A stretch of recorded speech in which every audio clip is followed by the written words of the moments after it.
सर्दियां आ रही हैं दोस्तों, अब दिन छोटे होंगे और परिवार बड़े होंगे।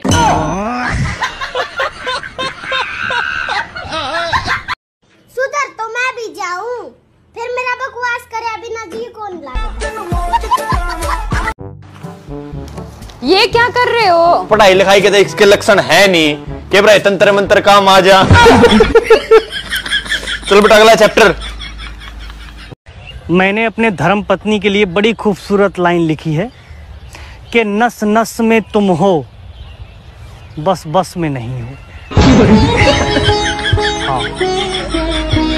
करवा चौथ वाले दिन जौन पति घर टाइम से आएंगे बे तो पूजे जाएंगे, और जौन पति घर देर से आएंगे बे ढंगई से पूजे जाएंगे। क्या आप घरे जल्दी आ रही है?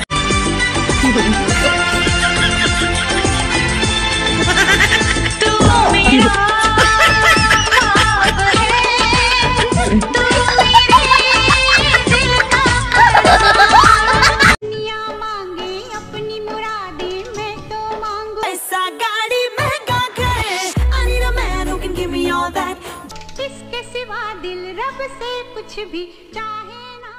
अपना भगवान मानती है, पर मजाल है कोई दूसरी आके पूज ले। गौर से देखिए, वही देवता है जो करवा चौथ पे पूजे गए थे। चंद्रमा को दूरबीन से देखने वाले पूरी दुनिया में पाए जाते हैं, लेकिन चलनी से देखने वाले वैज्ञानिक सिर्फ भारत में पाए जाते हैं। चुपचाप चल रहे थे जिंदगी के सफर में, और रास्ते में ये मिल गई, और जिंदगी अब्बा डब्बा जब्बा हो गई। सुनो जी, मैंने सुना है पति पत्नी को स्वर्ग में एक साथ नहीं रहने देते हैं। अरे पगली, तभी तो उसको स्वर्ग कहते हैं। समझती नहीं है। बताइए लोगों। बच्चा ना होने पर हम बच्चा गोद में ले सकते हैं, तो मैं पूछना ये चाह रहा था कि बीवी ना होने पर किसी की बीवी गोद में ले सकते हैं? नाम क्या है? मेरा नाम विधि है। मेरा नाम विधान है। तो मैं क्या करूं? यही तो विधि का विधान है। तुम घर का काम करते करते बहुत थक जाती हो यार, कोई काम वाली रख लेते हैं ना? नहीं चाहिए काम वाली। क्यों? मैं तुम्हारी पत्नी हूँ, मैं जानती हूँ तुम्हारी आदत। मैं पहले इस घर में काम वाली ही थी। आजकल 13-14 साल के बच्चे बोल रहे हैं कि हमारा ब्रेकअप हो गया। बेटा, उसे ब्रेकअप नहीं कट्टी बोलते हैं, कट्टी। नहीं बोल रही हूँ, मेरी आवाज ही ऐसे। हाँ, नहीं बोल सकती मैं धीरे, ऐसी आवाज है मेरी, यही आवाज है मेरी। घरवाली की किचकिच से सब पति परेशान है, पर फिर भी कोई गूंगी से शादी करने को तैयार नहीं होता है।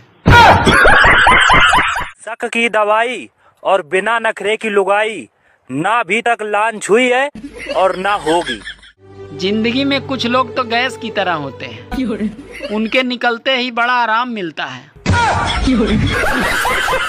जैसे आज सबको BSNL की याद आ रही है, वैसे ही आने वाले समय में सरकारी स्कूल याद आएंगे। अरे इन प्राइवेट स्कूल वालों ने कम तांडव नहीं मचा रखा है। शादी करके इस घर में आई थी, तब मेरी 2 कौड़ी की इज्जत नहीं थी, और अब 3 साल हो गए हमारी शादी को, अब मेरी 2 कौड़ी की इज्जत नहीं है। जरूरी नहीं बोलना। और सही तो कह रहे हैं, क्या गलत है? सुनिए, शॉपिंग के लिए कुछ पैसे चाहिए। जितने चाहिए निकाल लो। Thank you. जिंदगी मौत ना बन जाए। My wife, my tension. मुझे बता दो, तुम ऐसा ही कुछ कर रहा हो। कारे तूने आम खाए? हाउ धोखे खाए? धोखे तो बहुत खाए जिंदगी में। आशिक बन रहा बिल्कुल। आई हम आम धोबे की बात कर रहे हैं। मैं एक कान से सुनकर दूसरे से निकाल देती थी, तो मुझे सब लोग आके सुना जाते थे, लेकिन अब मैं दोनों कानों से सुनकर बराबर मुंह से निकालती हूँ। मजाल है कोई मेरे मुंह भी लग जाए।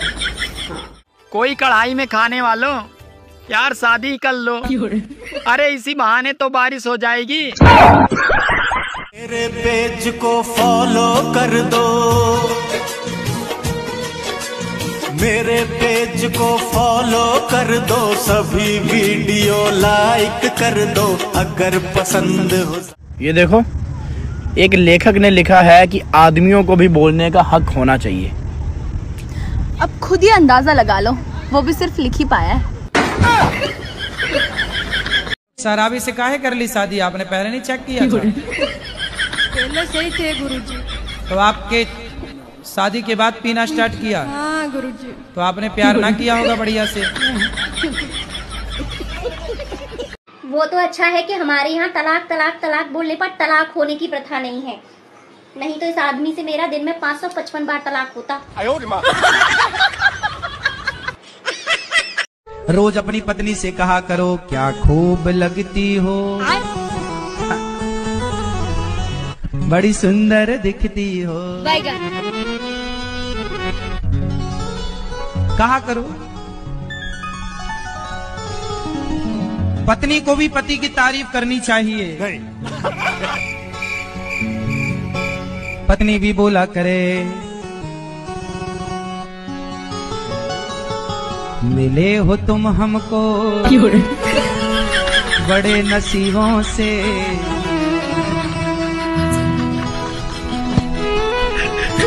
चुरा लिया है तुम्हारी माँ से तुमको। पछता रही हूँ मैं तुमसे शादी करके। पछता तो मैं रहा हूँ तुमसे शादी करके। तुम्हें पता भी है कितनी दूर दूर से रिश्ते आते थे मेरे लिए। हाँ, दूर दूर से तो आने ही थे, क्योंकि पास वालों को तो तुम्हारी हरकतों का पहले से ही पता होगा।